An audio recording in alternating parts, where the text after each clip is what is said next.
Oke, teman-teman, kita ada di chapter ke-15 ya, yang mana nanti kita akan belajar tentang strategi reading yang kedua, yaitu melakukan scan dan skim atau membaca cepat sampai menemukan informasi yang ditanyakan. Nah, sebenarnya ketika tes nanti itu tidak sesulit yang kita pelajari hari ini, teman-teman. Nah, alasannya kenapa nanti setelah latihan saya akan jelaskan, karena sepertinya banyak yang belum datang, gitu ya. Jadi langsung saja, seperti yang kita pelajari kemarin, di reading teman-teman nanti akan disajikan 50 pertanyaan, yang mana waktu mengerjakannya itu adalah 55 menit maksimal ya, teman-teman. Nah, memang kelihatannya lama, teman-teman, hampir 1 jam, tapi nggak akan kerasa. Teman-teman nanti misalnya, kalau nggak terbiasa dengan cara cepatnya, misalkan dengan cara lama, yaitu membaca teksnya dulu, trust me, nanti mungkin teman-teman baru nomor 30, itu teman-teman waktunya tinggal biasanya 5 menit atau 10 menit, seperti itu. Nah, makanya cara membaca teksnya dulu itu tidak disarankan, ya, karena untuk menghemat waktu bisa dibilang seperti itu, teman-teman. Nah, jadi sebagai ganti kita membaca teksnya, kita baca soalnya dulu supaya kita bisa mengkategorikan soal itu jenis soal apa dan cara mengerjakannya bagaimana. Nah, baru kita nanti lari ke teksnya seperti itu. Nah, karena ketika teman-teman sudah kenal dengan jenis pertanyaannya, nanti teman-teman akan bisa mengkategorikan itu cara mengerjakannya apakah yang kemarin kita pelajari ya, cukup dibaca kalimat pertama di setiap paragraf, atau yang hari ini kita akan pelajari yaitu melakukan scan dan skim, atau yang besok kita akan pelajari. Masih rahasia ya, teman-teman. Nah, kemarin kita sudah belajar jenis soal apa aja yang cara mengerjakannya teman-teman cukup membaca topik sentence-nya saja.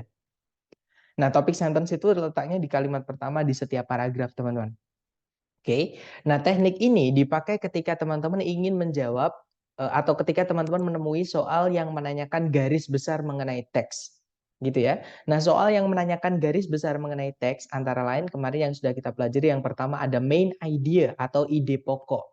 Nah, nama-namanya di soal nanti bisa beda-beda ya, teman-teman. Kadang disebutnya main point, kadang disebutnya adalah subject, kadang disebutnya adalah primary discussion, dan lain-lain.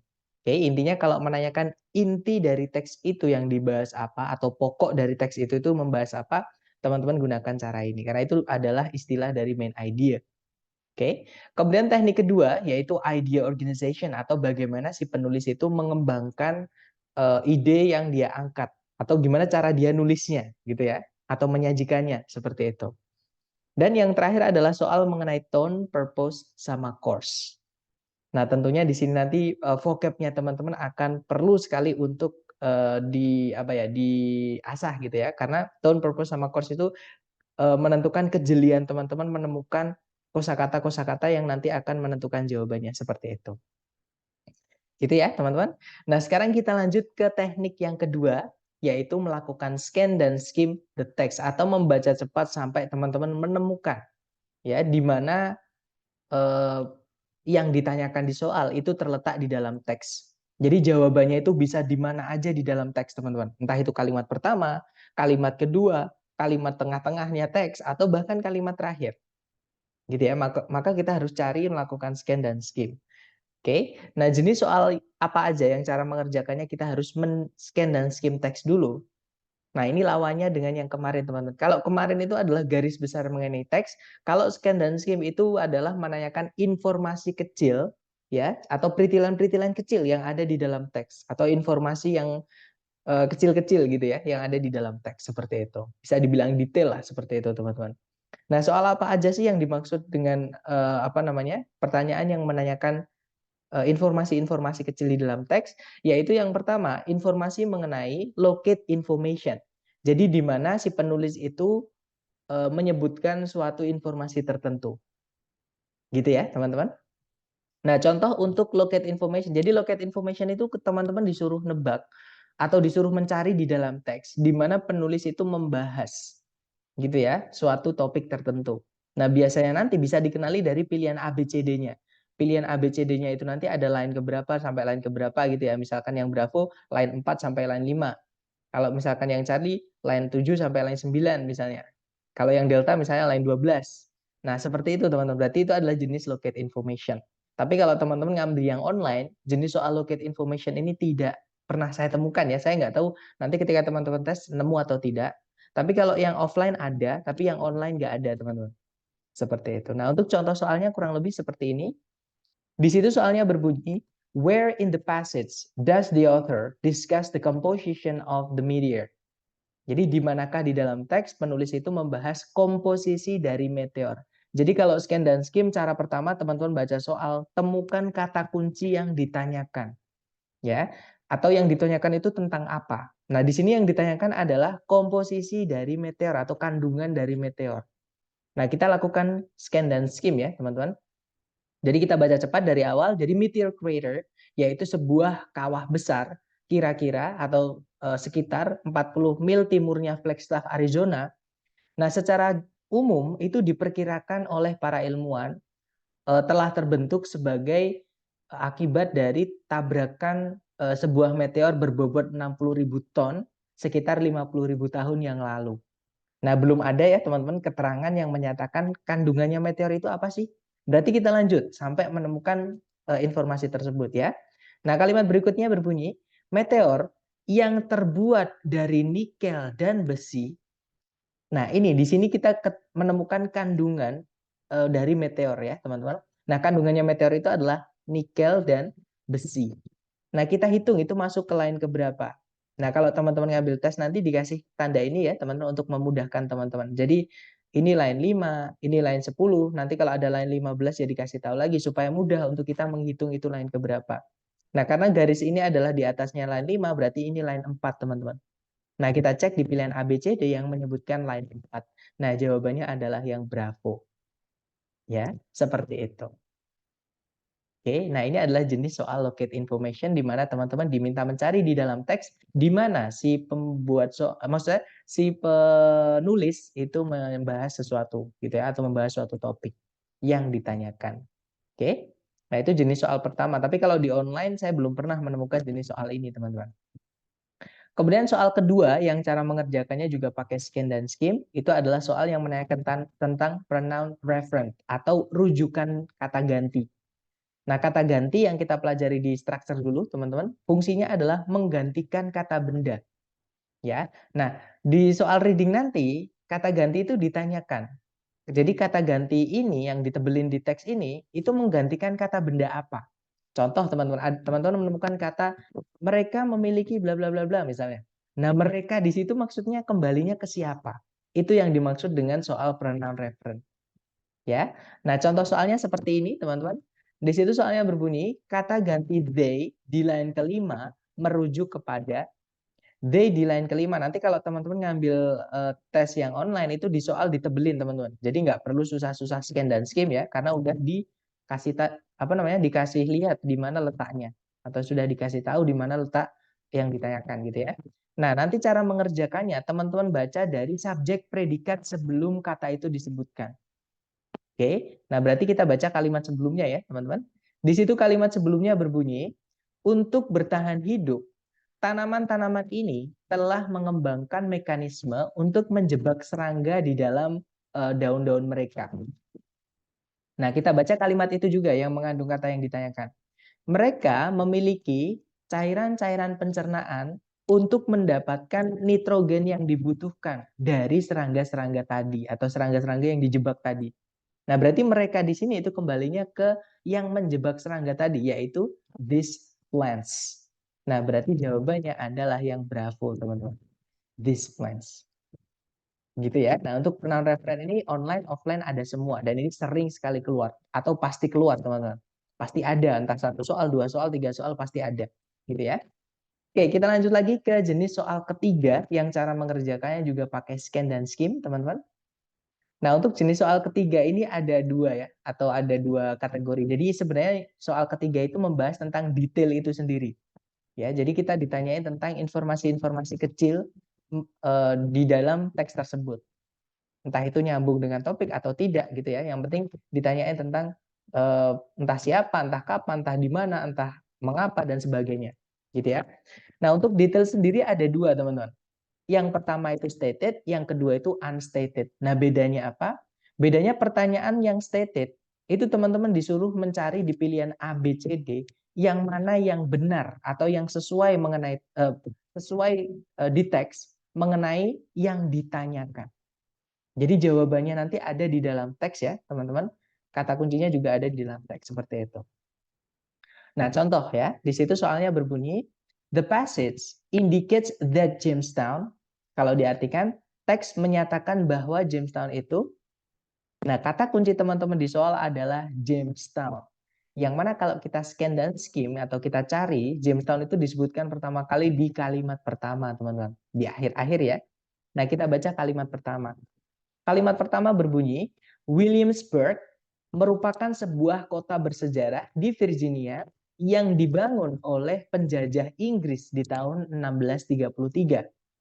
Nah, tahun 1633 ini adalah 26 tahun setelahnya penjajahan Inggris permanen pertama di Amerika itu dibangun di Jamestown. Nah, berarti Jamestown ini adalah tempat pertama kali penjajahan Inggris datang, gitu ya, teman-teman, di Amerika. Nah, kita cek ABCD. Yang alfa didirikan di tahun 1633. Yang didirikan di tahun 1633 tadi bukan Jamestown ya, tapi Williamsburg. Yang ditanyakan di soal adalah Jamestown. Berarti alfa bukan. Oke. Nah, kalau yang Bravo didirikan 26 tahun setelahnya Williamsburg. Ini kebalik, teman-teman. Nah, kalau kita pilih yang Bravo, jadi Williamsburg dulu baru Jamestown. Sedangkan di teks tadi menyatakan kebalikannya. Williamsburg lah yang dibangun 26 tahun setelah Jamestown ada. Gitu ya. Bravo berarti bukan. Nah, jawabannya adalah yang tadi, teman-teman. Merupakan penjajahan Inggris permanen pertama di Amerika. Seperti itu. Nah, itu tadi adalah jenis soal statement detail. Jadi di antara A, B, C, D, yang benar mengenai kata kunci itu hanya ada satu pilihan. Gitu ya, teman-teman. Nah, sekarang yang kedua itu adalah jenis soal yang unstated detail. Nah, kalau unstated detail itu kebalikannya, teman-teman. Jadi di pilihan A, B, C, D nanti ada 3 yang benar mengenai kata kunci yang ditanyakan ya. Jadi kita disuruh mencari yang salah mengenai kata kunci yang ditanyakan. Jadi di teks nggak ada tentang kata kunci tersebut, tapi di pilihan nggak ada itu. Jadi itu yang jadi jawaban. Gitu ya, teman-teman. Atau contohnya seperti ini. Nah, di situ soalnya berbunyi, which of the following is not true about the word gadget. Jadi yang manakah di antara berikut ini, A, B, C, D berikut ini yang tidak benar tentang kata gadget. Nah, kata kunci teman-teman adalah kata gadget ya, teman-teman. Tapi di sini teman-teman disuruh mencari yang tidak benar atau yang salah. Ya. Nah, kalau teman-teman menemukan soal seperti ini, teman-teman baca satu paragraf full. Atau kalau misalkan baca sampai teksnya itu tidak lagi membahas kata itu atau yang ditanyakan itu di dalam paragraf yang sama ya maksudnya. Contohnya ini teman-teman. Contohnya ini ya, kata kunci teman-teman adalah kata gadget.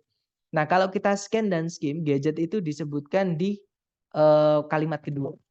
Nah, kalimat kedua berbunyi, kata gadget adalah salah satu kata yang demikian itu. Nah, yang demikian itu gimana? Kita kan nggak tahu, teman-teman. Berarti kita baca kalimat sebelumnya lagi. Nah, kalimat sebelumnya berbunyi, dalam bahasa Inggris ada banyak sekali jenis dari ungkapan-ungkapan yang orang gunakan untuk menamai sesuatu yang namanya itu tidak diketahui atau terlupakan sejenak gitu, atau yang terlupakan atau lupa seperti itu. Nah, kata gadget itu adalah salah satu dari kata yang demikian itu atau yang dipakai orang-orang buat namai sesuatu yang kita nggak tahu itu benda apa gitu ya. Nah, kata gadget itu pertama kali dipakai oleh pelaut Inggris di tahun 1850-an. Dan mungkin datang dari kata berbahasa Prancis yaitu gacete. Nah, gacete itu artinya adalah small hook. Small hook itu mata kail mata pancing kecil ya, atau mata kail kecil seperti atau pancingan kecil gitu, teman-teman. Nah, dalam penggunaan sehari-hari kata atau kata tersebut gitu ya, atau gadget tadi itu memiliki makna yang lebih luas. Nah, kata-kata yang lain itu juga dipakai untuk menamai. Nah, ini udah bukan ngomongin tentang ini lagi ya, gadget lagi. Berarti udah kita berhenti di sini, teman-teman. Karena yang ditanyakan tadi adalah kata gadget. Oke, kita cek A, B, C, D. Yang mana yang nggak disebutin atau yang salah tentang kata gadget. Ya. Yang alfa, kata gadget itu dipakai untuk menamai sesuatu ketika namanya tidak diketahui.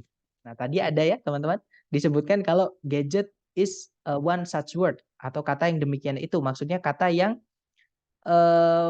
orang gunakan untuk menamai sesuatu yang namanya itu tidak diketahui. Berarti yang alfa bukan, karena yang ditanyakan adalah yang tidak benar tentang kata kunci gadget atau kata gadget, gitu ya. Berarti bukan yang alfa jawabannya, teman-teman. Nah, kalau yang bravo, kata gadget itu dipakai di awal atau di permulaan abad ke-19. Nah, tadi disebutkan ya, teman-teman, kata gadget itu pertama kali dipakai oleh para pelaut Inggris di tahun 1850-an. Nah, 1850-an itu bukan awal mula abad ke-19 ya. Lebih tepatnya di pertengahan abad ke-19. Jadi jawabannya adalah yang bravo, teman-teman. Salahnya di kata the beginning. Oke, kalau awal mula abad ke-19 ya harusnya 1801, 1810 gitu ya, atau 1815 misalnya. Nah, tapi di sini 1850-an. Jadi yang bikin salah adalah yang the beginning-nya. Atau kalau teman-teman ragu, teman-teman boleh eliminasi. Jadi cek juga Charlie sama Delta.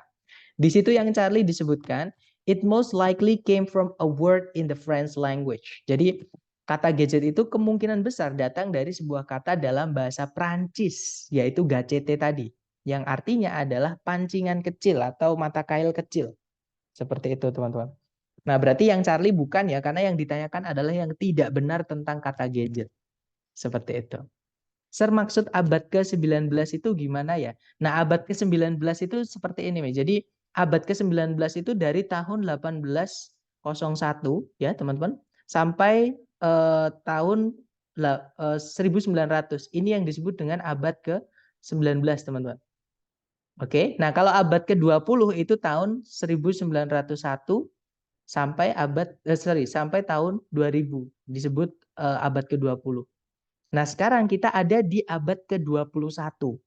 Ya, 2024 itu abad ke-21, teman-teman. Jadi dari tahun 2001 sampai 2100. Seperti itu, Miss. Gimana, Miss Siti Syarifah? Apakah dapat abad ke-19? Oke, paling mabuk saya ngerjain soal-soal kayak gini, Sir. Saya dulu juga gitu kok, teman-teman. Jadi gini, reading itu yang bikin kita pusing adalah kadang di pilihan A, B, C, D itu sekilas atau seolah-olah itu ada semua di dalam teks, gitu ya. Jadi kita baca yang alfa, loh ini ada di dalam teks. Yang bravo, loh ini juga ada di dalam teks. Cari, loh ini ada juga di dalam teks. Yang delta, loh ini juga ada di dalam teks, gitu. Nah, cuman makanya di reading itu kita harus memahami yang ditanyakan itu apa, teman-teman. Kadang jawabannya itu memang di dalam teks itu sesuai, tapi bukan itu yang ditanyakan. Biasanya seperti itu. Gitu ya. Nah, saya dulu di reading itu ketika belum tahu caranya itu juga mabuk. Trust me, guys. Tapi kalau ini saya spill ke teman-teman ya caranya. Dan ini nanti jangan dihafal. Teman-teman silahkan hajar latihan soal untuk menempelkan, maksudnya gimana ya, mengingat-ingat atau menguasai gitu ya teknik ini. Jadi memang harus sering-sering berlatih sampai nanti di luar kepala. Ketika udah seperti itu enak banget, teman-teman. Gitu ya. Kemudian kalau misal kata yang ditanyakan ada di akhir paragraf, yang kita perhatikan apakah hanya satu kalimat sebelumnya. Nah, tergantung, Miss, ini soal yang stated atau yang unstated. Kalau yang cuman stated, teman-teman baca kalimat yang mengandung kata itu aja. Tapi kalau yang ditanyakan misalkan unstated alias 3 yang benar di pilihan A, B, C, D, otomatis nanti ada beberapa kalimat yang harus teman-teman baca untuk mencocokkan dengan pilihan A, B, C, D. Nah, beberapa kalimat yang saya maksud itu yang membahas tentang kata kunci. Jadi teman-teman baca kata kuncinya, ya. Pasti nanti di beberapa itu ada keterangan tentang kata kunci yang ditanyakan ya. Ada beberapa. Nah, ada satu di pilihan A, B, C, D yang tidak disebutkan di dalam teks atau misalkan yang berkebalikan dari keterangan yang ada di dalam teks. Seperti itu, misalnya. Jadi tergantung, kalau detail itu tergantung apakah dia yang stated atau yang unstated. Gitu ya, teman-teman. Cuman yang saya sampaikan tadi, teman-teman, ini tuh tidak sesulit yang kita tidak sesulit yang kita latih, yang di latihan seperti ini. Nah, kenapa kok nggak sesulit? Nanti saya jelaskan maksud saya, teman-teman. Ya, nanti juga saya mungkin akan spill contoh teksnya gitu ya di yang asli dari ITS. Biar teman-teman bisa membayangkan, bisa melihat langsung, nggak cuma membayangkan seperti itu. Nah, oke, kita lanjut ya, teman-teman. Jadi jawabannya adalah yang Bravo, salahnya ada di kata the beginning. Harusnya bukan the beginning, harusnya in the middle of. Gitu ya, teman-teman, bukan at the beginning, tapi in the middle of the 19th century. Seperti itu. Oke, lanjut lagi ke jenis soal terakhir yang cara mengerjakannya teman-teman juga pakai scan dan skim, yaitu soal vocabulary. Nah, kemarin ada yang tanya, Sir, kalau misalkan the word A, uh, the word A is best replaced by misalnya, atau uh, the word A inline berapa gitu ya, kalau ya teman-teman ngambil yang offline, itu can be replaced by apa gitu, diganti dengan kata apa gitu ya teman-teman. Nah, itu adalah soal tentang vocabulary. Nah, kalau teman-teman menemukan soal vocabulary, sebenarnya tidak wajib menemukan cara ini, maksudnya tidak wajib menggunakan cara ini. Ya, nah jadi kalau teman-teman menemukan soal vocab, jadi kalau saya misal ini dari pengalaman saya ya teman-teman, ketika tes di bagian reading kita menemukan soal vocab, itu saya anggap sebagai soal bonus. Jadi langsung aja cari pilihan A, B, C, D yang artinya sama. Ya udah pasti jawabannya itu teman-teman. Nah tapi kalau teman-teman nggak tahu arti dari kata yang ditanyakan, mau nggak mau teman-teman harus gunakan cara ini untuk memperbesar kemungkinan jawaban teman-teman benar, ya, yaitu menggunakan konteks. Nah, caranya gimana? Caranya nanti teman-teman baca kalimat sebelum kalimat yang mengandung vocab yang ditanyakan sama kalimat yang setelahnya kalimat yang mengandung vocab yang ditanyakan. Jadi nanti ada 3 kalimat yang teman-teman baca. Nah, kenapa kok gitu, Sir? Karena teman-teman, biasanya vocab itu adalah yang ditanyakan itu ya, atau istilah itu adalah pengulangan dari penjelasan kalimat sebelumnya. Oke, atau konfirmasi lah bisa dibilang gitu. Atau vocab yang ditanyakan itu biasanya dijabarkan di kalimat setelahnya. Gitu, tapi kita nggak bisa nebak, teman-teman. Apakah di sebelumnya, apakah di setelahnya. Mau nggak mau kita baca aja dua-duanya. Kalimat sebelumnya sama kalimat setelahnya sama kalimat yang mengandung kata itu. Gitu ya, kalau teman-teman nggak tahu vocabnya. Contoh teman-teman, di situ soalnya berbunyi, an incumbent in line one is most likely, kalau diartikan kata incumbent atau seorang incumbent di line pertama, itu kemungkinan besar adalah, nah kalau teman-teman tahu arti incumbent, tidak perlu baca teks itu nggak apa-apa, langsung aja cari pilihan A, B, C, D. Gitu ya. Nah, tapi kalau teman-teman nggak tahu artinya, gunakan cara yang seperti ini. Jadi teman-teman baca subjek predikat sebelum kata itu disebutkan. Nah, kebetulan ya teman-teman di sini katanya disebutkan di kalimat pertama. Otomatis teman-teman cukup baca kalimat itu sama kalimat setelahnya aja. Ya. Di situ kalimat yang mengandung kata itu apa namanya? Berbunyi gitu. Dalam pemilihan pemerintahan atau dalam pemilu gitu ya, atau pilkada atau apapun itu yang memilih pemimpin gitu, dalam pemilihan pemimpin, incumbent itu umumnya memiliki keuntungan yang lebih besar daripada seorang pendatang baru. Nah, itu dijelaskan teman-teman di kalimat setelahnya. Seorang yang sudah berada di kursi pemerintahan dan oleh karena itu memiliki sebuah tingkatan tertentu atau tingkatan prominence itu pengaruh. Jadi tingkat pengaruh tertentu itu memiliki kemungkinan yang lebih besar untuk terpilih daripada orang yang tidak dikenal oleh para elektorat atau pemilih. Seperti itu. Nah, berarti incumbent itu adalah orang yang sudah pernah atau yang sekarang ini lagi menjabat sebagai pemerintah. Itu disebut dengan incumbent. Nah, saya juga dapat incumbent ini sering ketika saya nonton videonya, mungkin teman-teman ada yang kenal namanya Mardi Guwowi, Bosman itu ya. Namanya Bosman Mardi Guwowi, itu dia apa? Sering ngomongin tentang pemerintahan gitu ya, teman-teman, menyindir tentang kebijakan-kebijakan, tapi masukannya menurut saya ada solusinya gitu. Bukan cuma yang kritik kayak jelek-jelekin enggak, tapi di situ pernah beliau itu nyebutkan incumbent. Nah, saya penasaran ternyata disebutkan kalau incumbent itu orang yang apa namanya? Menjabat, yang sekarang lagi menjabat.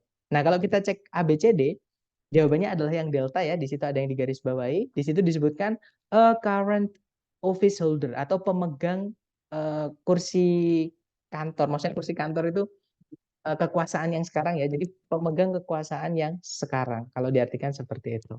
Nah, kalau yang alfa sejenis pemilihan tertentu. Bukan ya, ini ngomongin tentang orang, dijelaskan di istilahnya a person, bukan pemilihan, bukan proses, teman-teman. Berarti alpha bukan. Kalau yang Bravo, a political party, yaitu partai politik. Bukan ya, orang, bukan partai. Kalau yang Charlie, a beneficial comment. Jadi komentar yang menguntungkan. Bukan ya, di situ dijelaskan kalau incumbent itu manusia, orang. Seperti itu, teman-teman. Kemudian ada pertanyaan, soal vocab ini ada muncul di listening juga, Sir. Kalau di ITS saya belum pernah ya, teman-teman. Tapi kalau diprediksi kayaknya ada, Mister. Contohnya waktu listening tuh ada kan kita yang menanyakan to clip along. Nah, tapi ketika saya selama saya tes online untuk yang TOEFL, yang ATP, yang ITS, saya belum pernah menemukan pertanyaan vocab di listening.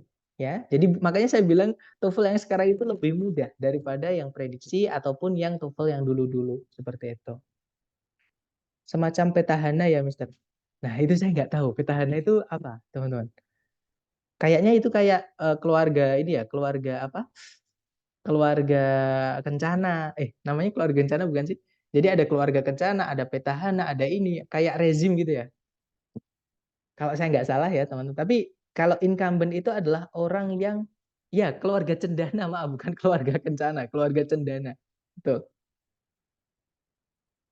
Nah, mungkin beda kalau kalau kalau keluarga, kalau yang dimaksud kayak petahana, cendana itu kan belum tentu menjabat ya. Nah, kalau yang incumbent itu yang benar-benar sekarang ini lagi menjabat. Contohnya sekarang incumbentnya Indonesia, presidennya Indonesia yang sekarang adalah Pak Jokowi. Nah, itu disebut dengan incumbent. Nah, misalkan kalau berdasarkan teks ini, misalkan kalau Pak Jokowi nanti nyalon lagi, tapi nggak boleh ya karena secara undang-undang maksimal 10 tahun atau 2 periode. Nah, misalkan nyalon lagi, itu ada ke apa? Beliau itu mendapat keuntungan yang lebih karena sudah pernah menjabat dan mendapatkan pengaruh politik atau kepercayaan lebih dari para pemilihnya atau elektoratnya. Seperti itu, teman-teman.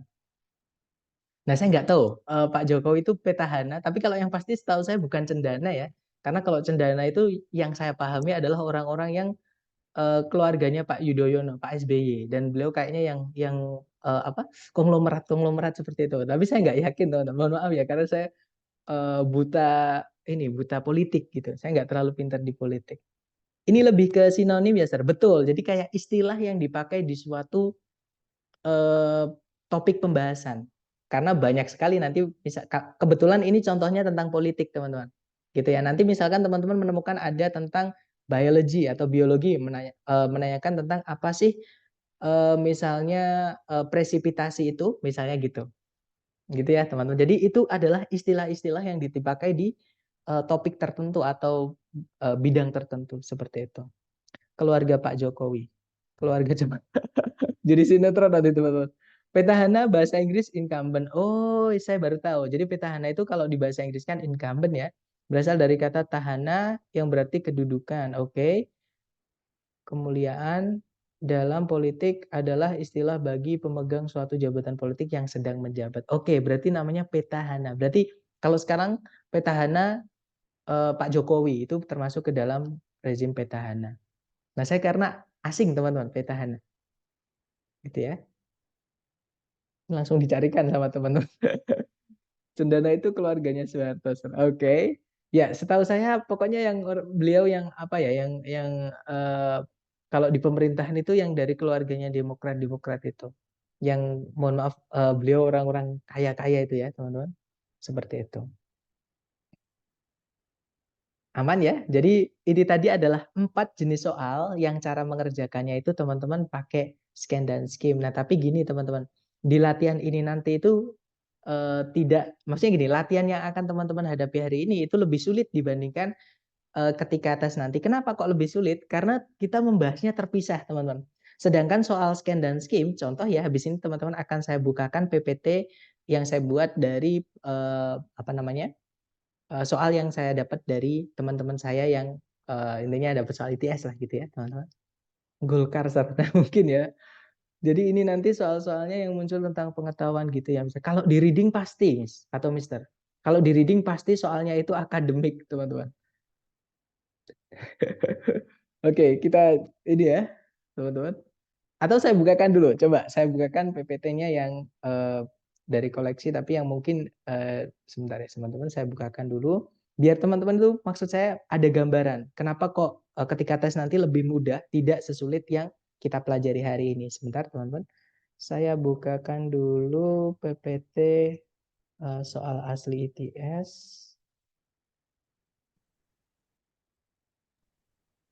Nah, misalnya ini yang saya dapat dari soal PBT ya. Sebentar, saya bukakan bagian readingnya.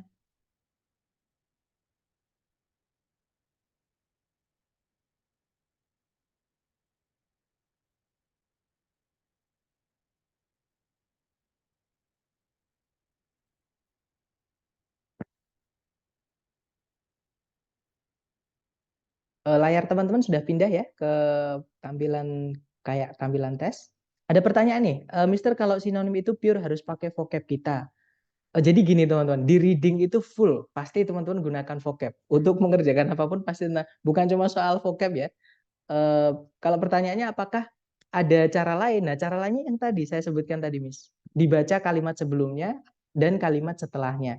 Karena biasanya kata yang ditanyakan itu adalah istilah dari yang sebelumnya dijabarkan atau istilah itu adalah istilah itu dijabarkan di kalimat setelahnya. Seperti itu. Jadi kalau teman-teman nggak tahu artinya, gunakan cara yang kita hari ini pelajari, yang tadi saya sampaikan. Gitu ya. Nah, gini maksud saya nanti ketika tes itu lebih mudah, kenapa teman-teman? Karena soalnya itu urut. Misal ya, ini ada soal seperti ini teman-teman misalnya. Nah, kemudian soal pertama itu biasanya menanyakan what is the passage mainly about. Jadi ini soal kemarin tentang kalau teman-teman ditanyain apa sih teks ini intinya. Nah, itu berarti menanyakan garis besar mengenai teks. Gunakan dibaca kalimat pertama di setiap paragraf. Kemudian tarik kesimpulan, cocokkan dengan pilihan A, B, C, D. Gitu ya, teman-teman. Nah, kemudian soal berikutnya nanti pasti nggak jauh-jauh dari kalimat pertama, kalimat kedua. Pasti jawabannya di situ, teman-teman. Oke? Jadi misalnya kalimat kedua, nah ini. What does the author mean by using the word eventually? Nah, ini saya lupa nandai, teman-teman. Tapi eventually itu keluarnya di sini. Nah, ya kan? Nah, ini pertanyaan tentang vocab, teman-teman. Ya, nanti teman-teman baca dari kalimat sebelumnya, berarti dari kalimat pertama, kalimat yang mengandung kata tersebut, sama eh, kata yang, kalimat setelahnya. Nah, karena biasanya ini adalah penjabaran kalimat sebelumnya atau dijabarkan di kalimat setelahnya. Gitu ya. Nah, ini scan dan skim sebenarnya, teman-teman. Gitu ya. Tapi nggak sesulit karena pasti nggak mungkin nomor 2 tiba-tiba menanyakan yang di akhir paragraf. Nggak mungkin, teman-teman. Maksudnya di akhir teks itu nggak mungkin. Pasti nggak jauh-jauh dari awal-awal. Nomor 3, nanti pasti kalau nggak dilanjutannya, ya masih di kalimat yang tadi. Contohnya, di manakah di teks menyebut, di manakah di dalam teks penulis itu membahas di mana eh, minat Renaissance dalam ide-ide klasik pertama kali muncul. Nah, pasti di situ nanti disebutkan, nah ini teman-teman. Pasti disebutkan nah ini renewed interest. Ini ya. Nah, began in Italy. Sorry. Ya, berarti di Italia, kemudian spread throughout Europe. Berarti di sini pertama kalinya ya, apa namanya, ide itu keluar atau muncul. Nah, itu teman-teman hitung itu lain keberapa. Jadi pasti urut teman-teman, nanti soal berikutnya nanti pasti ya urut lagi, setelahnya lagi. Itu yang saya maksud kenapa scan dan skim di dalam teks yang tes langsungnya atau tes aslinya nanti itu tidak sesulit ketika kita latihan hari ini. Jadi bisa dibilang latihan kita hari ini nanti akan lebih sulit dibandingkan ketika teman-teman tes nanti. Itu ya teman-teman. Nah, sekarang kita kembali ke eh, PPT yang tadi. Sorry teman-teman. Kita kembali ke PPT. Teman-teman. Nah, gimana dari penjelasan saya hari ini teman-teman tentang soal-soal apa aja yang teman-teman ngerjakannya pakai locate information, penahan reference, gunakan scan dan skim untuk mengerjakan soal tersebut. Mungkin ada pertanyaan dulu, silakan kalau ada pertanyaan.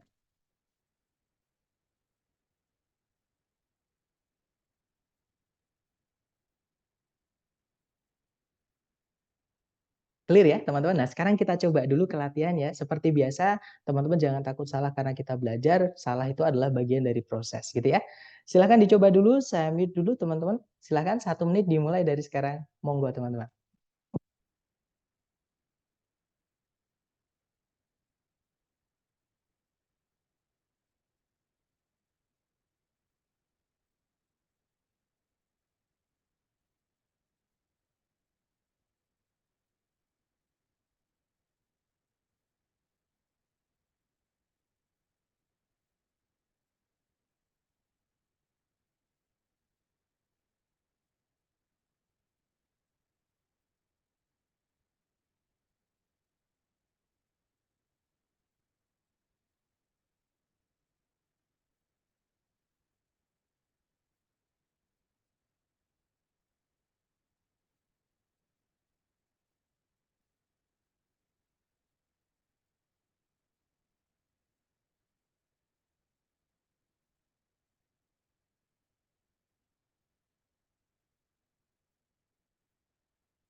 Alright, 1 minute over. Silahkan jawabannya teman-teman dikirim dulu di chat sedapatnya dulu ya. Kemudian kita bahas.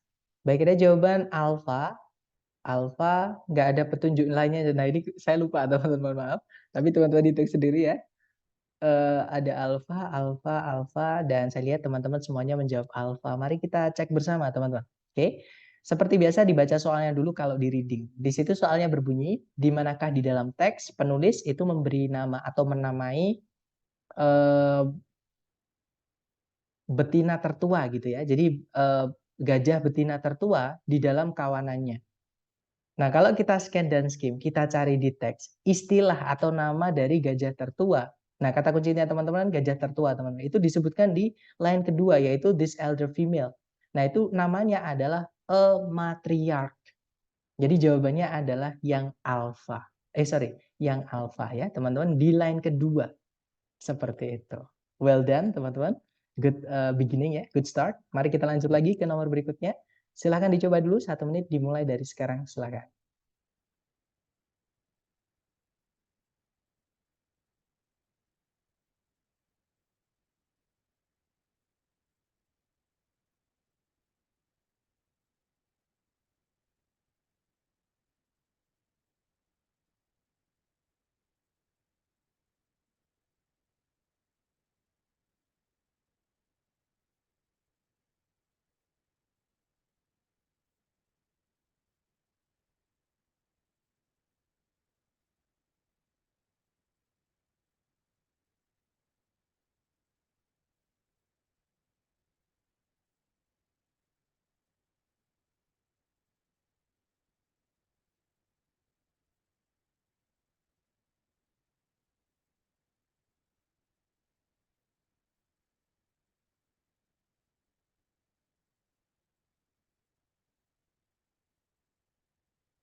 Oke, waktunya habis. Silahkan jawabannya teman-teman dikirim di chat. Baik, ada jawaban Charlie, Charlie, dan saya lihat semuanya menjawab Charlie ya, teman-teman. Oke, kita cek bersama. Di situ pertanyaannya adalah, the word disseminated is closest in meaning to. Nah, sebenarnya disseminated itu kalau teman-teman langsung tahu artinya, langsung cek A, B, C, D aja nggak apa-apa. Nggak usah lihat teks. Nah, tapi kalau buat teman-teman misalnya, disseminated itu baru bagi saya. Nah, dicoba dulu dengan cara ini. Dibaca kalimat sebelum dan setelahnya. Nah, kebetulan dia muncul di kalimat pertama paragraf paragraf 2. Yang artinya di sebelumnya itu nggak ada kalimat lagi di paragraf tersebut ya. Berarti kita cukup baca kalimat itu sama kalimat setelahnya. Seperti itu, teman-teman. Nah, di situ kalimatnya berbunyi, perubahan-perubahan dalam tampilan ini itu sangat menentukan atau apa namanya, mempengaruhi budaya bermusik dari zaman Renaissance. Jadi bagaimana orang-orang itu berpikir tentang musik, sebagaimana cara musik itu dikomposisikan atau ditulis, kemudian dimainkan atau dialami gitu ya, dinikmati gitu, kemudian dibahas, didiskusikan, dan disseminated. Nah, mereka itu bisa melihat monumen-monumen arsitektur, patung-patung, kemudian permainan-permainan drama, dan puisi-puisi yang ditemukan kembali gitu ya. Nah, tapi mereka tidak bisa benar-benar mendengar musik zaman dulu atau musik kuno gitu ya. Meskipun mereka bisa membaca tulisan-tulisan dari filosofer-filosofer klasik, kemudian para penyair atau pujangga klasik, kemudian para penulis esai klasik dan teori-teori musik klasik yang semakin menjadi tersedia dalam bentuk translation-nya atau terjemahannya. Nah, intinya disseminated ini adalah yang awalnya itu orang-orang nggak tahu jadi tahu. Nah, berarti kan um, intinya kalau di dalam bahasa Indonesianya itu disebar luar, disebarkan teman-teman atau diajarkan tadi ya, ada kata discuss tadi ya, ada experience, compose dan seterusnya tadi. Nah, berarti jawaban yang paling tepat adalah yang Charlie teman-teman, spread ya atau disebarluaskan. Jadi orang-orang itu tahu kalau musik itu ada seperti itu. Gitu ya, teman-teman. Lanjut lagi ke nomor berikutnya. Silahkan dicoba dulu. 1 menit dimulai dari sekarang. Silahkan.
Oke, waktunya habis. Silahkan teman-teman kirim jawabannya di chat dulu, sedapatnya dulu, salah nggak apa-apa, kita belajar. Baik, ada jawaban Charlie, ada juga Delta. Oke, antara Charlie atau Delta ya, teman-teman. Mari kita cek bersama. Di situ soalnya berbunyi, kata use itu paling mendekati maknanya dengan, nah use itu ya. Nah enaknya kalau pertanyaan vocab itu kita juga dikasih tahu letaknya dengan ditandai nanti di teks ya. Kalau teman-teman ngambil yang online. Tapi kalau yang offline tetap dikasih tahu line keberapanya. Seperti itu.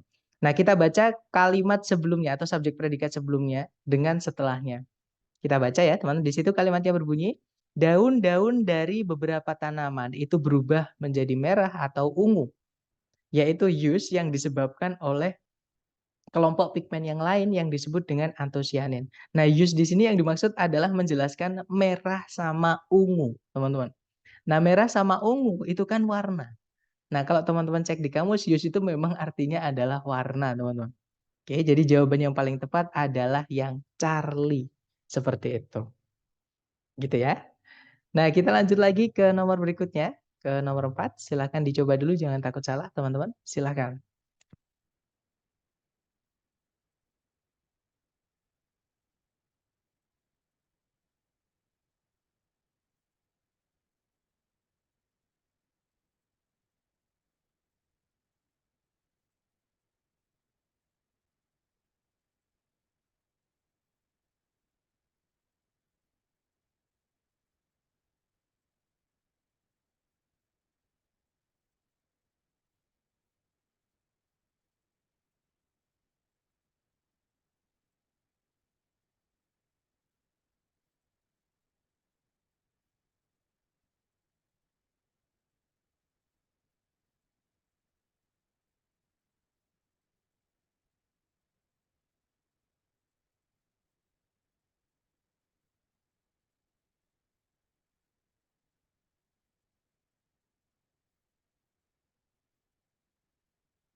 Oke, waktunya habis. Silahkan jawabannya teman-teman dikirim di chat. Baik, ada jawaban Delta. Delta yang suka edit-edit ngatur you, ya betul. Nah, itu bisa membantu teman-teman juga mengerjakan. Karena semakin banyak teman-teman berbaur dengan kata-kata, terutama dalam bahasa Inggris, itu akan sangat membantu teman-teman dalam mengerjakan reading ini. Seperti itu. Oke, ada Charlie juga ya, antara Delta atau Charlie. Mari kita cek teman-teman. Di situ soalnya berbunyi, berdasarkan paragraf ketiga, bagaimanakah antosianin itu berbeda dari pigmen-pigmen yang lain? Nah, dari paragraf 3 ya, kata kunci teman-teman adalah antosianin itu berbeda dari pigmen tanaman yang lain. Nah, kita cek teman-teman, munculnya di mana, gitu ya. Di situ antosianin itu disebutkan di sini, teman-teman. Oh, dari awal ya, berarti kita baca di eh, paragraf 1, maksudnya di paragraf 3 kalimat dari awalnya. Jadi daun-daun dari beberapa tanaman itu berubah menjadi merah dan ungu, warna-warna yang disebabkan oleh kelompok pigmen yang lain yang disebut dengan antosianin. Nah, tidak seperti klorofil atau zat hijau daun dan carotenoids, nggak tahu warna apa carotenoids teman-teman ya. Nah, antosianin itu typically atau biasanya itu tidak dibuat atau tidak diproduksi sampai akhir musim tumbuh atau musim growing itu musim pertumbuhan gitu ya. Musim mekar atau musim tumbuh gitu. Nah, berarti di sini ya teman-teman bedanya ya. Jadi di situ kan disebutkan unlike chlorophyll and carotenoids. Jadi tidak seperti klorofil dan carotenoids. Nah, antosianin itu biasanya diproduksi sampai akhir musim eh, tumbuh. Nah, kita cek ABCD. Yang alfa, antosianin itu biasanya dihasilkan dalam jumlah yang besar. Nah, perbedaannya bukan pada jumlahnya, tapi kapannya ya, teman-teman. Alfa bukan jawabannya. Kalau yang bravo, antosianin itu tidak ada di daun atau, di daun-daun dari tanaman yang berbuah. Bukan ya, teman-teman. Jadi bukan dari apakah tanaman itu berbuah atau tanaman itu bukan berbuah atau yang diambil kayunya, gitu ya. Tapi kapan antosianin itu diproduksi? Sedangkan klorofil itu juga kapan gitu ya. Nah, kalau yang Charlie, antosianin itu membutuhkan klorofil dan carotenoids supaya menghasilkan warna. Bukan itu ya, teman-teman. Kalau yang delta, antosianin itu tidak ada dalam daun atau di daun selama awal atau selama masa awal gitu ya dari musim tumbuh. Nah, ketemu teman-teman. Jawabannya adalah yang delta. Nah, karena memang antosianin itu tidak ada di awal-awal, adanya itu sampai musim tumbuh. Oh, sorry, sampai munculnya itu sampai akhir. Maksud saya itu gini, teman. Tidak ada sampai akhir musim tumbuh. Berarti adanya itu akhir-akhir musim tumbuh. Gitu ya, teman-teman. Jadi jawaban yang paling tepat adalah yang delta. Seperti itu.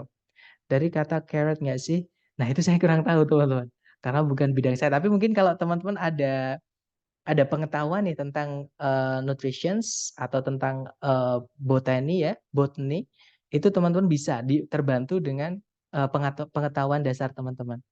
Nah, semakin teman-teman baca juga atau semakin teman-teman mengetahui tentang keilmuan ya, maksudnya entah itu ilmu apapun, terutama ilmu-ilmu yang teman-teman bawa sebelumnya, itu akan membantu juga di reading. Contohnya yang kemarin saya cerita, kebetulan keluarga saya peternak lebah, teman-teman, dan ada pernah lebih tepatnya di listening ya sebenarnya teman-teman, itu apa namanya, menanyakan tentang lebah, dan alhamdulillah saya terbantu sekali. Jadi dari pengetahuan di luar membaca itu bisa mengerjakan, seperti itu.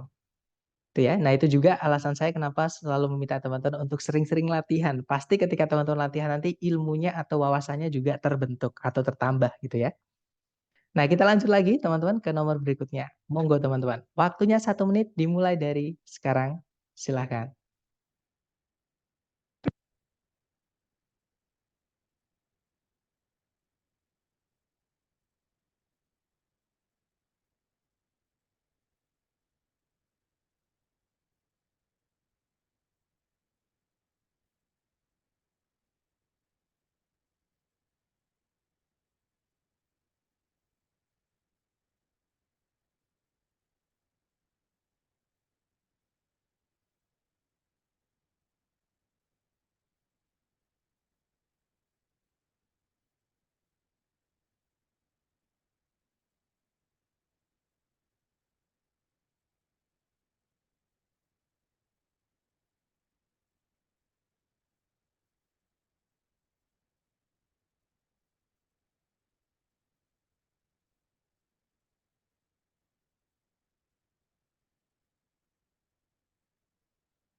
Oke, waktunya habis. Silahkan jawabannya teman-teman boleh dikirim di chat dulu ya. Baik, ada jawaban. Saya jurusan teknik pertambangan, pernah dapat jurusan geologi dan pertambangan, alhamdulillah sekali. Alhamdulillah berkali-kali. Ya, pokoknya teman-teman semakin terbantu dengan backgroundnya itu enak kok nanti di reading, teman-teman nggak terlalu mikir dalam-dalam gitu ya. Tapi kadang kalau teman-teman dapat topik yang teman-teman nggak suka, contohnya misalnya nih sejarah Amerika. Nah, kita kan nggak pernah teman belajar tentang sejarah Amerika, itu kadang sulit banget. Sejarah Eropa misalnya. Nah, itu kalau teman-teman misalnya nggak pernah, dan itu pun sering keluar teman-teman. Sejarah seni, sejarah budaya itu antropologi di Amerika dan Eropa itu sering banget jadi topik pembicaraan. Nah, saya lihat semuanya menjawab alfa nih. Mari kita cek bersama ya. Di situ soalnya berbunyi kata it merujuk kepada, nah ini pertanyaan pronoun referen teman-teman. It lerlat di sini ya, kita baca dari kalimat sebelumnya atau subjek predikat sebelumnya. Di situ subjek predikat sebelumnya berbunyi coal atau batu bara itu terbentuk ketika tanah gambut secara cukup itu terkompresi atau tertekan ya oleh beban dari kumpulan-kumpulan yang tumbuh di atasnya untuk memaksa air dan kandungan-kandungan lainnya itu keluar dari tanah gambut tersebut. Nah, itu adalah tanah gambut, teman-teman. Ya, awalnya tanah gambut, terus karena terkompresi tadi, air dan zat-zat lain itu keluar darinya sehingga jadi padat tanah gambut tadi. Nah, akhirnya lama-lama menjadi batu bara. Nah, berarti jawabannya yang paling tepat adalah yang Bravo, teman-teman. Bukan yang Alpha. Ya, jawabannya yang fit. Seperti itu. Gitu ya, teman-teman. Sejarah Amerika itu ada kelas tersendiri kalau nggak History 101. Ya, that's right, teman-teman. Biasanya pakai kode 101 kalau tentang Amerika dan Eropa seperti itu. Ya, tertipu kok. Jadi gini, teman-teman. Jadi kalau diartikan tadi ya, jadi batu bara itu terbentuk ketika tanah gambut itu tertekan, dikompres dari beban dia. Kan itu kan apa? Kandungan di bawah tanah gitu ya. Jadi kayak pohon-pohon mati, terutama pohon sejenis pohon kelapa-kelapaan gitu atau palem gitu di zaman purba dulu itu tertutup sama tanah atau sedimentasi di atasnya. Nah, kemudian karena banyak itu atau tumpukan tanahnya itu tinggi, akhirnya terkompresi jadi berat. Nah, yang awalnya pohon tadi itu menjadi tanah gambut yang terkompresi, akhirnya airnya itu keluar sama zat-zat yang lain keluar. Nah, meninggalkan karbon itu tadi, teman-teman. Nah, yang meninggalkan karbon tadi itu adalah pitnya yang awalnya tanah gambut tadi. Gitu ya. Nah, nanti lama-lama itu jadi batu bara. Mister, biasanya soal reading TOEFL itu sumbernya dari suatu buku atau dirangkai oleh penulis soalnya lagi. Nah, kalau pengetahuannya atau intinya atau knowledge-nya itu dari buku apapun, intinya dari buku pengetahuan ya, pengetahuan umum, teman-teman. Nah, tapi kalau misalkan gaya bahasanya itu tergantung dari si pembuat soal atau si penulis. Seperti itu. Contohnya ini, teman-teman. Ini kan ngomongin tentang proses pembentukan pohon yang awalnya jadi dari pohon palem dan dinosaurus itu menjadi bahan bakar fosil seperti batu bara dan minyak bumi. Nah, seperti itu. Nah, kalau teman-teman cari di internet atau di buku-buku pasti sebenarnya intinya sama, teman-teman. Ya, cuman cara penyampaiannya atau pemilihan kata-kata sama idea organization-nya itu yang beda. Nah, saya tahunya atau saya sadarnya itu tuh sebenarnya dari ketika saya mengarang soal-soal sendiri. Jadi saya mengcloning soal TOEFL ITS, saya cloning ya. Ternyata sebenarnya itu ada semua, teman-teman. Di ensiklopedi, di internet. Misalkan teman-teman suka YouTube itu ada cari informasi ini atau Wikipedia itu pasti ada. Cuman bahasanya aja yang dibedakan. Kalau teman-teman misalkan nih, teman-teman tulis aja satu kalimat pertama, itu pasti nggak ada di internet. Di Google pasti nggak ada. Ya. Nah, tapi intinya misalkan perubahan itu tadi ya menjadi bahan bakar fosil itu ada seperti itu. Ini nggak ada yang malam mingguan apa ya guys ya? Sorry guys, kita malam mingguannya jadi sama TOEFL ya. Ini malam minggu. Oke, bareng doi. Sampai lupa kalau ini malam minggu. Semangat teman-teman. Kita tinggal 2 meeting kok. Jadi hari ini sama besok. Ya, kalau besok bisa. Mohon maaf tadi saya di perjalanan teman-teman. Dan karena dibonceng saya nggak bisa minta diberhentikan nggak bisa. Jomblo semua ya, aduh ketawa jadinya. Oke lanjut ya teman-teman ke nomor berikutnya, semangat. 1 menit dimulai dari sekarang, silahkan teman-teman.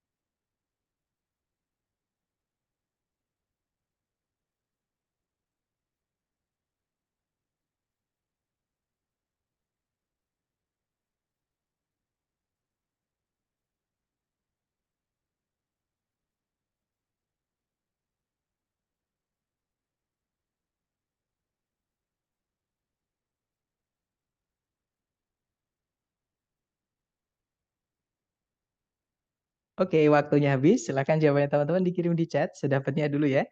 Baik, ada jawaban delta, delta, delta ini yakin. Oke, dijawab dulu gak apa-apa, salah kita belajar. Baik, saya lihat semuanya delta teman-teman. Mari kita cek bersama, oke? Seperti biasa kita baca soalnya dulu kalau di reading. Di situ soalnya berbunyi, the word migration is closest in meaning to. Jadi kata migrasi itu paling dekat maknanya dengan. Nah, kalau teman-teman udah tahu arti migrasi itu apa, contohnya tadi ya, ini udah pasti D pasti. Ya betul teman-teman. Jawabannya adalah yang delta. Karena migrasi memang artinya perpindahan, gitu ya. Nah, di sini kalau kita baca dari kalimat sebelumnya berbunyi, jadi kehidupan country, perpindahan kehidupan country atau eh, gerakan country life gitu ya, di awal abad ke-19 di Amerika Serikat itu diawali oleh sekelompok para reformer yang berorientasi secara sosial, yang mempercayai bahwa bangsa sebagai satu keutuhan itu akan menjadi lemah atau akan dilemahkan gitu ya oleh migrasi yang berkelanjutan atau migrasi yang terus-menerus dari orang-orang muda atau anak-anak muda yang ambisius dan pintar dari countryside. Countryside itu pedesaan ya teman-teman, menuju perkotaan karena ketidakpuasan mereka dengan kehidupan atau standar hidup perdesaan dan institusi-institusi sosialnya. Nah, berarti migrasi itu tadi yang awalnya dari desa menuju kota, artinya kan berarti pindah, teman-teman. Ya, jawabannya adalah yang delta, movement. Seperti itu. Oke, nice. Lanjut lagi ke next number, guys. Jadi ingat yang pindah ke Singapura. What's going on, guys? Siapa ini yang pindah ke Singapura ya?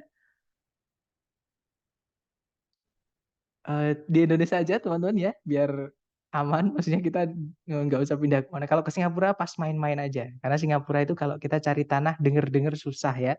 Karena di sana negara kecil tapi padat seperti itu.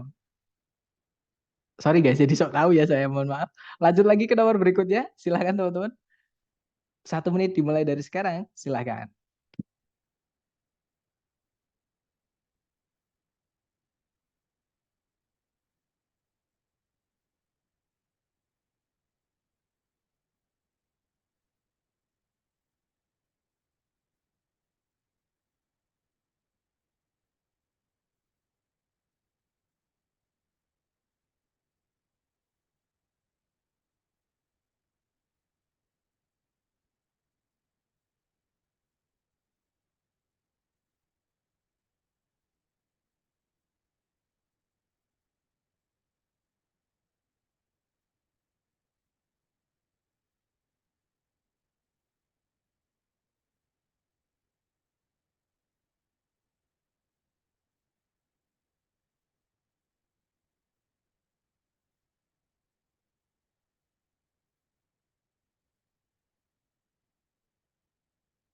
Oke, waktunya habis. Silahkan jawabannya teman-teman dikirim di chat sedapatnya dulu. Nah, ini adalah jenis soal reading yang paling menantang ya, atau bisa dibilang paling sulit seperti itu.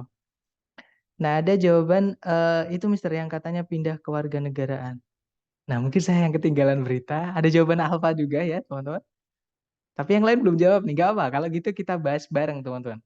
Nah, di situ soalnya berbunyi, berdasarkan teks, jadi pergerakan country life itu menekankan reformasi pendidikan untuk semua alasan di antara berikut ini, kecuali.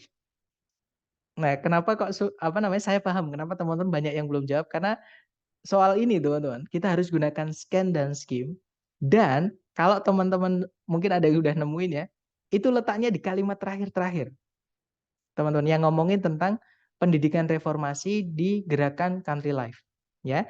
Di situ disebutkan sebentar.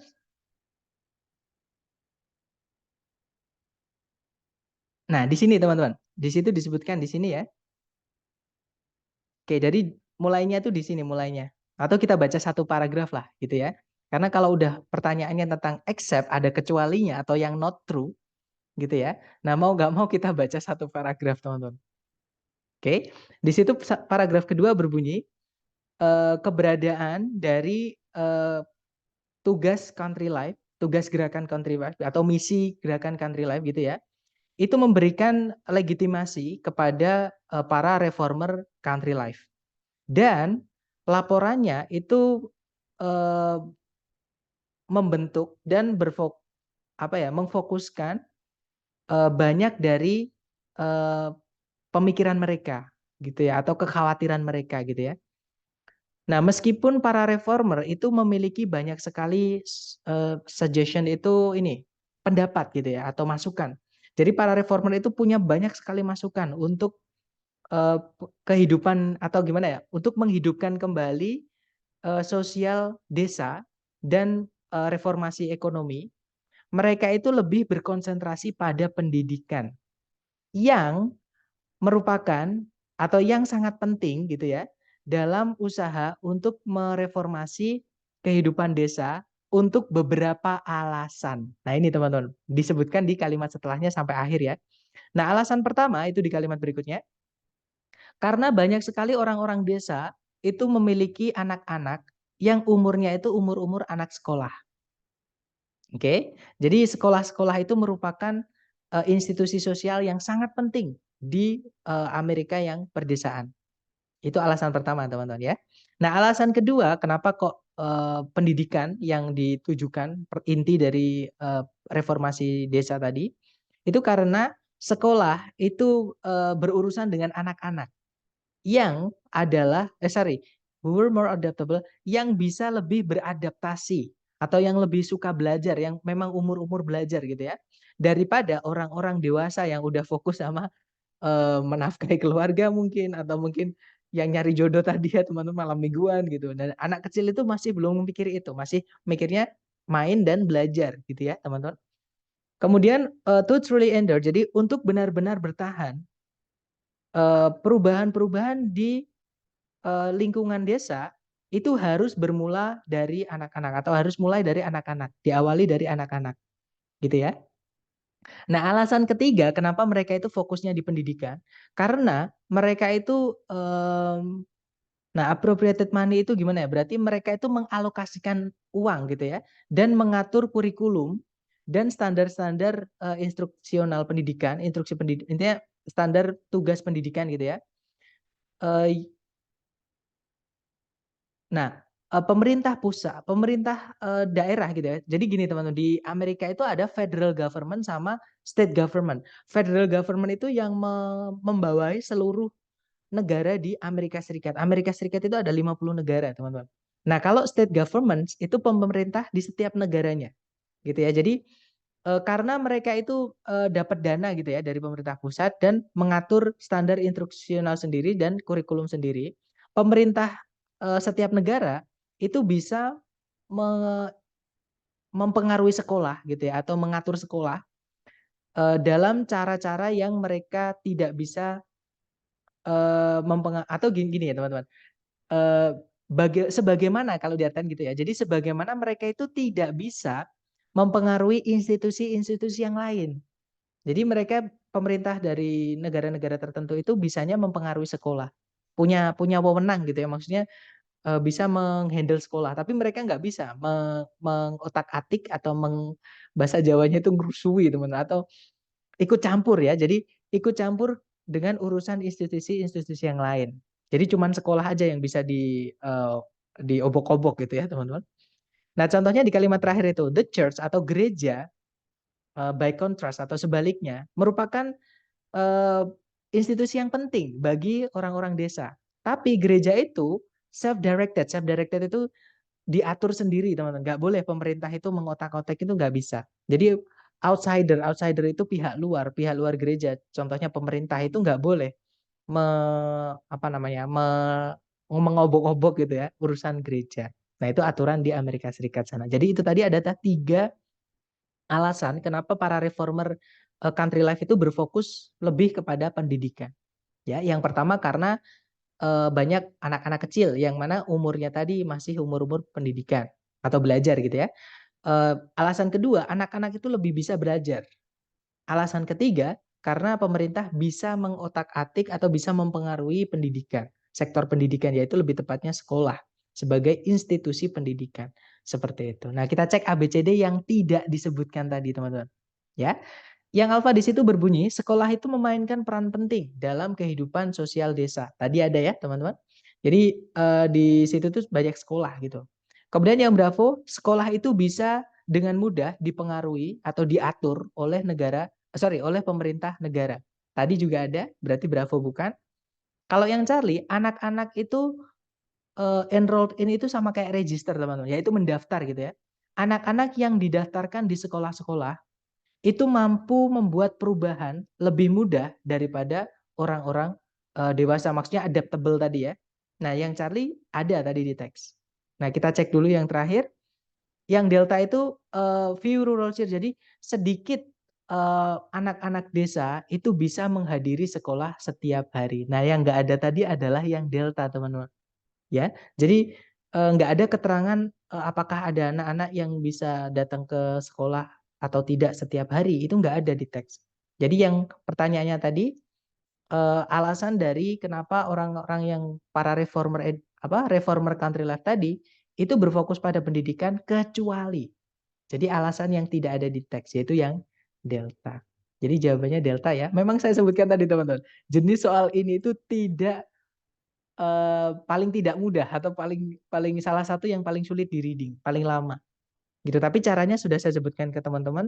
Misalnya nih, pasti jenis soal ini keluar dari kalimat soal sebelumnya. Misalkan ini soal nomor 7 ya teman-teman. Soal nomor 6 tadi pasti menanyakan tentang terakhir-terakhirnya paragraf 1.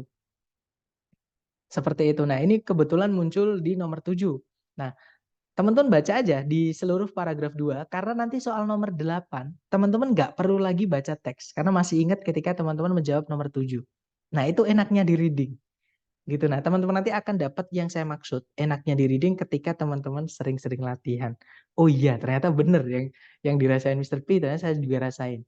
Karena dari latihan tadi. Gitu ya, teman-teman. Tim nggak baca cerita cuma kira-kira dari jawaban. Jangan ya teman-teman, karena ada 4 pilihan ganda. Nanti yang mana teman-teman hanya ada 25 peluang benar, 25%, seperempat gitu. Tapi enak kok kalau teman-teman udah sering latihan itu, trust me guys, tidak seberat ketika kita latihan seperti ini. Aduh, bahas bentuk negara ini jadinya. Nah tadi ya, sorry teman-teman, saya selingin tentang bentuk negara di Amerika Serikat. Tapi karena nyambung tadi ya, karena ada istilah state governments. Kemudian itu mungkin alasan biaya sekolah di Amerika semakin meningkat dari tahun ke tahun sampai ada yang harus hutang. Nah kalau di Amerika Serikat, makanya kalau negara kita hutang jangan disalahin teman-teman.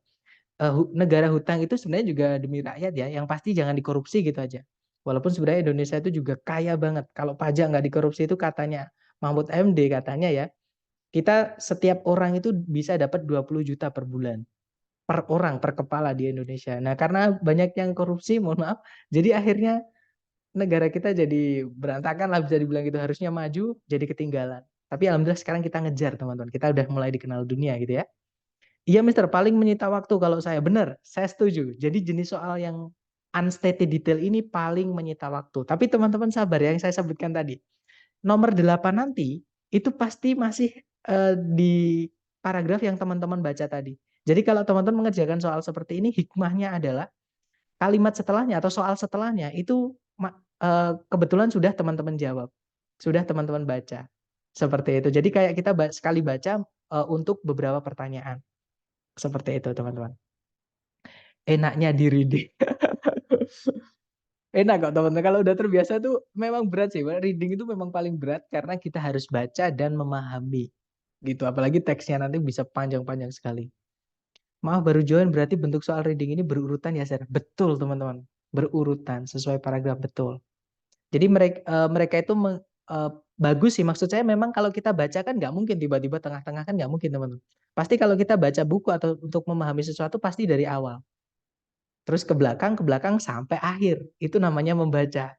Nggak ada tiba-tiba kita membaca tiba-tiba di setelah koma di tengah-tengah kalimat, kan tiba terus balik lagi ke sini, kan nggak apa ya, nggak bisa paham nanti kita. Nah tapi kalau teman-teman mungkin ada yang pernah ikut tes yang SIMA UI. Nah kalau SIMA UI enggak teman-teman. SIMA UI itu beda cara ya. SIMA UI itu ada kemungkinan ketika teman-teman mengerjakan reading, tiba-tiba soalnya itu menanyakan di kalimat terakhir. Nah itu SIMA UI ya teman-teman, bukan TOEFL yang asli ITS. Kalau TOEFL yang asli ITS itu mengikuti normalnya orang baca.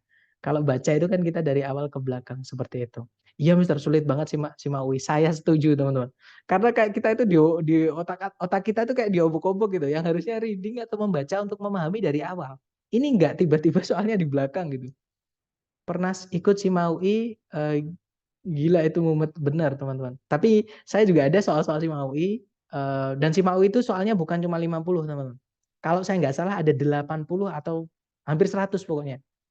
Atau bahkan malah 100, saya lupa teman-teman. Intinya banyak banget waktu, dan waktunya juga sama kayak reading ITS. Dan kalau saya nggak salah SIMA UI itu, kalau teman-teman salah itu -1. Kalau misalkan nggak dijawab 0, kalau benar 3 atau 2 saya lupa. Seperti itu. Jadi ada kemungkinan nilai teman-teman minus gitu, itu ada. Seperti itu. Mister, bagaimana cara baca dan memahami secara cepat? Nah, itu adalah kuncinya di vocab, Mister. Atau Miss ya. Jadi kalau teman-teman pengen sambil baca langsung paham, jadi kita gerak mata aja langsung, oh itu maksudnya ini langsung. Itu satu, teman-teman harus kuasai vocab. Nah, sekali lagi, gimana kalau vocab saya terbatas, Sir? Sama, vocab saya juga terbatas, teman-teman. Jadi gini, untuk melatih vocab, teman-teman harus sering-sering latihan, mengerjakan. Nanti lama-lama akan terbiasa dengan teknik tersebut. Otak kita otomatis, teman-teman. Jadi terutama gini ya, ini kendala banyak sekali, bukan cuman teman-teman mungkin ya, tapi juga tutor-tutor di kampung Inggris, teman-teman saya yang notabene adalah tutor, itu ada kendala satu yang di reading ini. Kadang mereka melihat tulisan yang banyak itu ngantuk teman-teman. Akhirnya fokusnya pecah, konsentrasinya pecah. Itu jangan sampai. Oke, jadi teman-teman harus dilatih juga fokus sama konsentrasinya atau ketahanannya gitu ya. Seberapa teman-teman tahan melihat tulisan dalam bahasa Inggris yang banyak. Nah, itu gimana caranya? Sering-sering latihan. Seperti itu, teman-teman. Gitu ya. Lolos tapi nilai mepet. Nah, congrats teman-teman. Kalau Inggris nggak ada minus. Nah, kalau bahasa Inggrisnya ternyata nggak ada minusnya. Itu saya baru tahu. Tapi kalau mungkin yang psikotes atau TPA ya atau apa namanya skolastik itu mungkin minus. Bisa. Saya lupa soal teman-teman. Dulu saya itu, nah besok kita cerita ya. Ada sedikit cerita tentang Simaui juga. Dari mana kok saya bisa ngomong tentang Simaui? Gimana saya tahu? Padahal saya belum pernah ikut tesnya, belum pernah daftarnya gitu. Nanti saya jelaskan.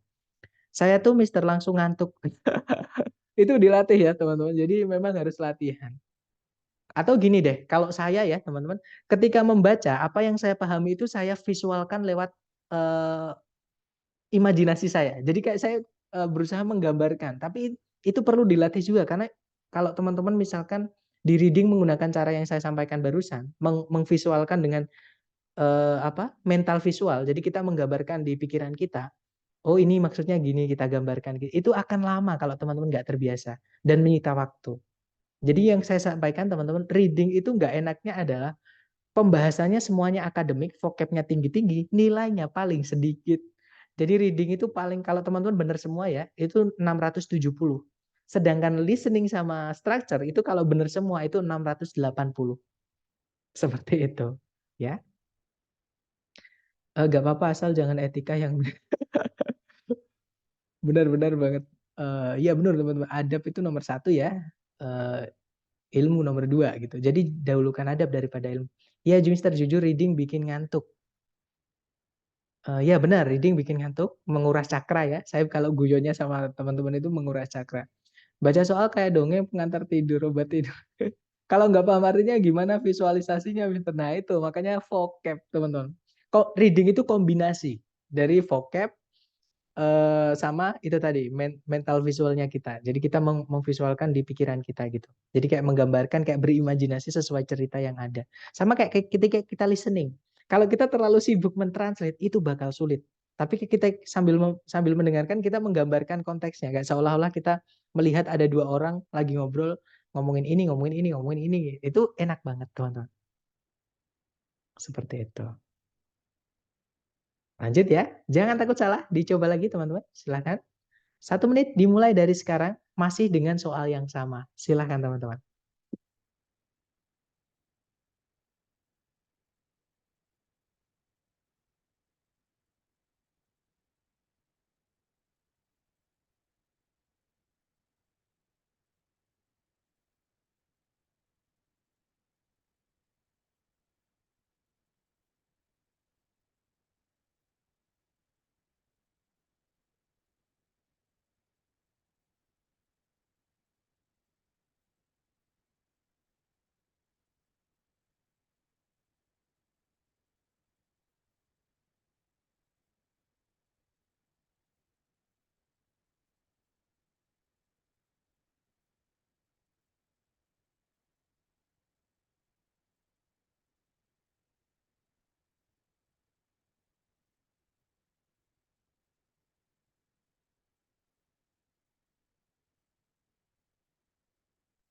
Oke, waktunya habis. Silahkan jawabannya teman-teman dikirim di chat, kemudian kita bahas ya. Oke, ada jawaban Charlie dan saya lihat semuanya menjawab Charlie. Kita cek teman-teman. Di situ soalnya berbunyi, berdasarkan paragraf kedua, kenapa gereja itu berbeda dari institusi-institusi yang lain. Nah, kita nggak perlu baca lagi teman-teman. Tadi udah kita bahas ya. Gereja itu tidak bisa diutak-utak, nggak bisa dimainin sama pihak luar. Jadi yang bisa itu cuma jemaatnya aja atau pimpinan gereja atau pengurus gereja aja yang boleh memberikan kebijakan ataupun mengurus gerejanya gitu. Kita nggak, misalkan pemerintah nih nggak boleh mengotak-atik agama seseorang atau bagaimana seseorang beragama. Nah, salah satunya gereja itu nggak bisa dipengaruhi oleh pemerintah negara. Nah, itu perbedaan gereja dari institusi-institusi desa yang lain, teman-teman. Nah, berarti jawaban yang paling tepat kita cek, it was mainly important for education of children, bukan, it was not an influential institution, bukan, karena ada not-nya ya yang bravo, teman-teman. It was more independent. Nah, jawabannya adalah yang Charlie, teman-teman. Oke. Ya, self-directed tadi ya. Ya, betul. Jawabannya Charlie. Self-directed itu diarahkan sendiri. Tidak diatur oleh pihak dari luar. Ya, jadi tidak could not be easily influenced by outsiders. Seperti itu. Oke, sama lah kayak di Indonesia kita juga ada undang-undang ya, teman-teman. Tidak boleh kita contohnya kampanye yang sekarang lagi hangat-hangatnya itu nggak boleh menggunakan fasilitas seperti gereja misalnya, sama itu sebenarnya nggak boleh teman, karena itu bisa memecah belah persatuan dan itu kerasa banget ya kalau saya ya teman-teman, karena kayak saya pernah dengar ada kalau meninggal dunia padahal sesama muslim itu nggak boleh di maksudnya nggak mau menguburkan, padahal itu kewajiban di muslim, seperti sesama muslim kita kewajibannya adalah memakamkan, fardu kifayah kalau saya nggak salah teman-teman. Nah jadi kemana-mana ya, ayo kita lanjut lagi ke TOEFL teman-teman. Oke, ternyata habis. Gimana? Mungkin ada pertanyaan dulu mengenai bab yang hari ini kita bahas. Silahkan teman-teman. Sudah saya unmute. Kalau ada pertanyaan, silahkan ditanyakan dulu sebelum kita tutup.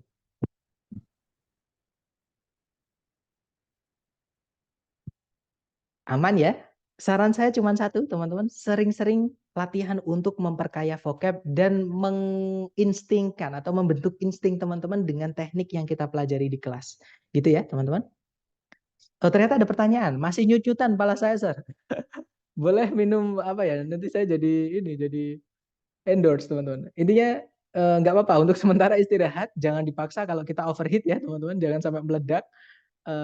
Intinya teman-teman enjoy dulu, dengerin musik nggak apa-apa, nonton film nggak apa-apa. Nanti kalau udah adem lagi, silahkan panas-panasan lagi teman-teman, kerjakan latihan readingnya seperti itu ya.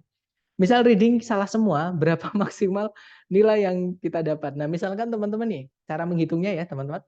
Misalkan di listening itu teman-teman benar semua. Kan pertanyaannya kan nilai maksimal ketika reading salah semua. Nah, nilai maksimal di listening adalah 680 atau 68. Kalau di sertifikat tulisannya 68. Nah, itu maksudnya 680, teman-teman. Nah, di structure itu misalnya benar semua juga, 680. Nah, kalau structure gampang kok, teman-teman. Kenapa saya berani bilang gampang? Karena saya berkali-kali gitu bisa benar semua. Tapi kalau listening itu saya belum pernah benar semua. Karena kendala saya juga di vocab. Sama lah sama teman-teman. Makanya saya sampaikan, jangan minder, teman-teman. Kita sama, kita masih belajar. Saya juga kekurangan di vocab, gitu ya. Nah, misalkan di reading itu kalau salah semua, teman-teman dapat nilai. Nah, ini tiap buku beda-beda, teman-teman. Saya nggak yakin ya. Tapi kita buat aja yang sedikit lah. Kita anggap aja 217. Nah, teman-teman tambahkan. Jadi 7, 17, 9, 15. Berarti 1577. Totalnya teman-teman bagi menjadi 3. Nah, itu nanti adalah hasil terakhirnya. Sebentar, saya pakai kalkulator ya, teman-teman. Karena saya juga mabuk kalau matematika. Sebentar, kita buka kalkulator. 1577 dibagi 3. Nah, nilai teman-teman nanti adalah 523. Jadi 523 itu nilai maksimal teman-teman ketika readingnya salah semua. Seperti itu. Makanya saya pernah sampaikan, kalau nggak salah kemarin baruan ya teman-teman. Jadi misalkan kalau teman-teman waktunya untuk belajar itu singkat, jangan pernah mencoba untuk memaksimalkan semuanya. Daripada gagal. Maksudnya daripada waktu teman-teman habis, pusing, capek, dan belum tentu semuanya dapat. Jadi saran saya, ketika teman-teman belajar TOEFL, bagian mana yang teman-teman rasa paling mudah, itu teman-teman hajar dulu kalau waktu teman-teman singkat untuk persiapannya. Misal kalau saya ya teman-teman, paling seneng itu di structure karena kayak main game, kayak main puzzle. Nah, waktu saya untuk tes singkat, saya akan hilangkan dulu listening, saya hilangkan dulu reading. Saya pasrah dengan apa yang saya miliki sekarang untuk dua itu. Nah, yang saya maksimalkan nanti di sini. Karena yang sudah jelas saya sukai dan saya bisa. Jadi untuk kekurangannya nanti saya bisa lah gitu untuk meningkatkan. Seperti itu, teman-teman. Gitu ya, itu kalau waktu teman-teman untuk persiapan itu singkat atau mepet. Tapi kalau teman-teman waktunya banyak, nggak apa-apa, semuanya aja kuasai. Kenapa enggak gitu ya, teman-teman? Seperti itu. Kemudian masih mabok kalau main ini. Sabar ya, teman-teman. Yang kuat, Anda bisa gitu ya. Berarti pas latihan mandiri better sambil buka kamus. Betul teman-teman. Buka kamus kalau dapat vocab baru tolong sekali. Saya mohon ke teman-teman. Tolong ditulis. Karena jangan sampai kayak saya dulu. Saya dulu kalau ada vocab baru tuh ngentengin teman-teman. Ya, akhirnya hilang. Banyak yang hilang. Jadi kayak apa ya dulu itu apa aja kayak sayang gitu teman. Kita dapat ilmu kok hilang itu kayak sayang gitu. Kayak bahasa Jawanya itu getun, nyesel gitu teman-teman. Salah semua masih ada skornya gitu, Mister. Masih. Kalau di TOEFL itu nah di hari pertama saya membahas penilaian TOEFL teman-teman. Jadi kalau misalkan salah semua itu teman-teman atau bahkan teman-teman nggak hadir itu sebenarnya teman-teman punya nilai 217. Kalau nggak 310 ya karena beda sumber buku itu saya juga bingung teman-teman. Dan saya juga nggak mau ambil risiko ya kalau saya salah semua itu benar berapa saya nggak berani gitu karena bayarnya lumayan mahal menurut saya 600.000 sekali tes. Jadi saya nggak mau bayar segitu salah semua saya sengajain saya nggak mau hanya untuk pengen lihat kalau misalkan salah semua itu berapa gitu ya teman-teman. Tapi ada beberapa sumber menyatakan ini, ada beberapa sumber menyatakan ini. Nah di TOEFL itu teman-teman hanya bisa mendapatkan sertifikat ketika nilainya di atas 460. Kalau nilainya teman-teman di bawah 460, teman-teman nggak dapat sertifikat. Dapatnya cuma hasil tesnya itu, tapi bukan sertifikat teman-teman. Seperti itu. Dan 460 itu kalau ke bawah nggak bisa dipakai apa-apa. Gitu ya. Kemudian oh begitu, berarti caranya gitu ya Mister, yang kita tingkatin yang kita kuasai aja. Betul, kalau waktunya singkat. Nah, karena maksimalkan yang teman-teman udah bisa itu malah bisa nyelamatin yang lain yang teman-teman minus. Ya. Nah, tapi kalau teman-teman ngejar semua, ini nanti jadi falling apart. Yang ini pasti juga kelebakan atau bahkan kadang menurun. Ini yang saya amati dari member-member offline, teman-teman.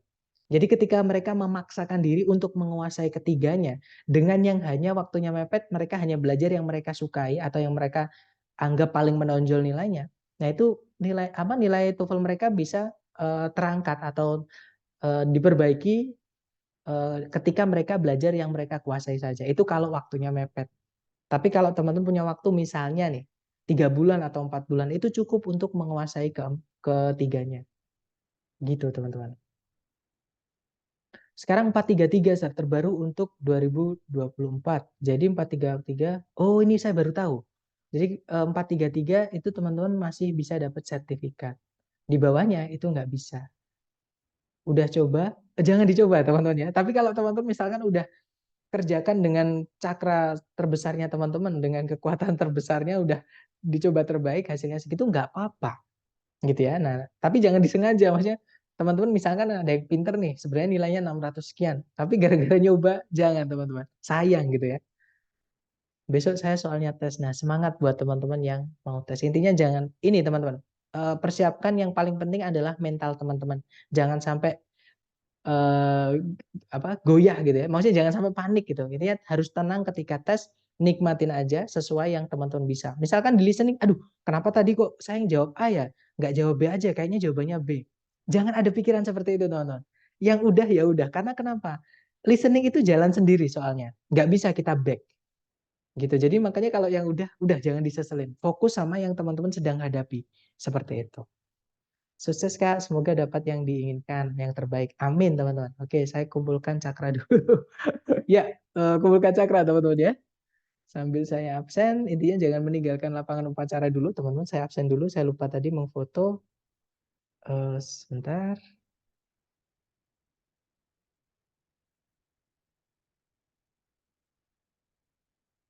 Oke, terima kasih teman-teman. Sudah saya absen. Sebentar, sebenarnya ada yang bertanya. Waduh. Oke, terima kasih. Thank you for having me today, guys. I'll see you again next time. Plus, I say, Assalamualaikum warahmatullahi wabarakatuh, and have a good night, guys. See you next time.